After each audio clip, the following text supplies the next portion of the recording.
Mes frères, nous sommes aujourd'hui réunis dans la maison de Dieu pour parler de la Genèse. Il est écrit, en 7 jours Dieu créa la terre. Et je vous dirai, en 7 films, Tarkovsky créa son cinéma. Amen.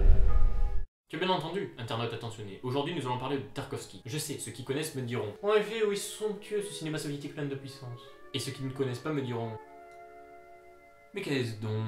Eh bien, Tarkovsky, c'est du cinéma avec un grand C, de la puissance, de la philosophie et du badass. Oui, Tarkovsky est badass.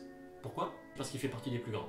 Bref, vous l'aurez compris, nous allons aborder les 7 longs métrages de ce réalisateur par ordre chronologique. Nous commencerons donc par l'enfance d'Ivan. Когда человек родится, он слаб и гибок. Когда умирает, он крепок и черст.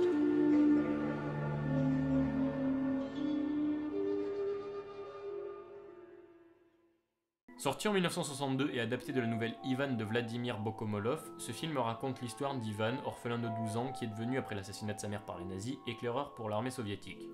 Contre l'aval de ses supérieurs, il accepte une dernière mission délicate. La puissance de ce film réside entre autres dans la façon qu'a Tarkovsky de traiter la violence de la guerre à travers les yeux de son personnage. Le film s'ouvre sur un paysage plus que sympathique, une forêt pour ainsi dire, avec un garçon, Ivan, et une femme, sa mère.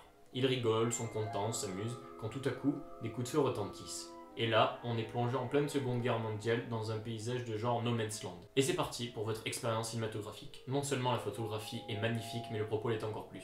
Il pose une réelle question sur les enfants soldats et nous assistons pendant 1h30 au traumatisme d'Ivan ainsi qu'à son souhait de vengeance.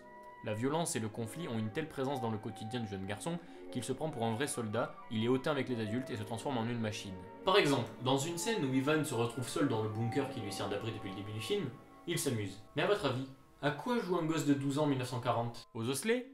Aux billes? Non, d'abord on prend un couteau, on court, on crie, on suce à l'ennemi. Déjà que la scène est malsaine, en plus il faut qu'elle soit éclairée que par la lampe de poche de Ivan, donc ça rajoute de la noirceur à la scène. Mais ce petit a des circonstances atténuantes, il veut venger la mort de sa mère. Mais bon, pour que le traumatisme augmente, il commence à voir des morts. Paye ton enfance de merde! Merci beaucoup Staline! Non, plus sérieusement, Ivan est une vraie victime de cette exploitation infantile qui a malheureusement existé. Avant de finir, je me dois de citer Jean-Paul Sartre à propos de ce film. En un certain sens, je pense que l'auteur a voulu parler de lui et de sa génération. Je voudrais presque dire, voici les 400 coups soviétiques. Un enfant mis en pièces par ses parents, voici la tragicomédie bourgeoise. Des milliers d'enfants détruits, vivant par la guerre, voilà une des tragédies soviétiques. Puissant, non? Mais tellement vrai.